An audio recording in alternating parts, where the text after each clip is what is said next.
Decay Shivakumar గారు, అదేవిధంగా చంద్రబాబు నాయుడు గారు, అదేవిధంగా సిఆర్ పాటిల్ గారు. సిఆర్ పాటిల్ అంటే కేంద్ర జలవనరుల శాఖ మంత్రి. మీరు నలుగురు కలిసి లోపల ఒక క్లోజ్ డోర్ మీటింగ్, 4 గోడల మధ్యలో తలుపులన్నీ వేసుకొని కిటికీలన్నీ బంద్ చేసుకొని మీరు నలుగురు కలిసి ఏం మాట్లాడింది అది ఎవరికి మీరు బయట చెప్పడం లేదు. సాక్షాత్తు రాష్ట్ర నీటిపారుదల శాఖ మంత్రి అయిన ఉత్తమ్ కుమార్ రెడ్డి గారిని కూడా బయటనే పెట్టిండ్రు, అధికారులను బయటనే పెట్టిండ్రు, ఇంజనీర్లను బయటనే పెట్టిండ్రు. మీరు నలుగురులో ఏం మాట్లాడుతున్నారు? తెలంగాణ ప్రయోజనాలను ఆంధ్ర పాలకుల కాళ్ల ముంగట తాకట్టు పెట్టడానిక మీరు చెప్పాలి.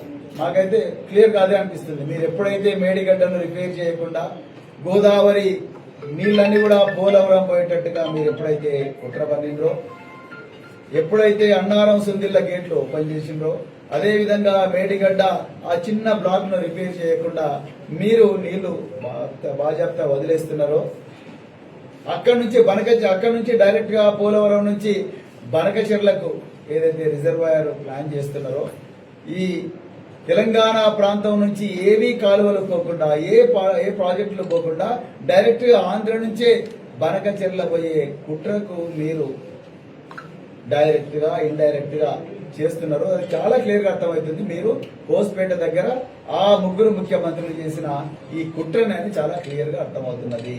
మీరు ఏనాడైతే ఆంధ్రప్రదేశ్ లో నీటిపారుదల శాఖ ప్రిన్సిపల్ సెక్రటరీగా పనిచేసిన ఆదిత్యనాథ్ దాస్ గారిని మీరు అధికారంలోకి వచ్చిన వెంటనే ఎకాఎకిన డైరెక్ట్ వారిని నీటిపారుదల శాఖ వ్యవహారాలకు అడ్వైజర్ గా నియమించారు. ఆ రోజే మాకు అర్థమైంది మీరు నిజంగా నామకే వాస్తే ముఖ్యమంత్రి, వెనక నుంచి చంద్రబాబు నాయుడు గారు మిమ్మల్ని ఏ విధంగా అంటే ఆ విధంగా ఆడిస్తున్నారు. కేవలం తోలుబొమ్మలాగా మీరు అక్కడ కూర్చున్నారు అని చాలా క్లియర్ గా అర్థమవుతుంది.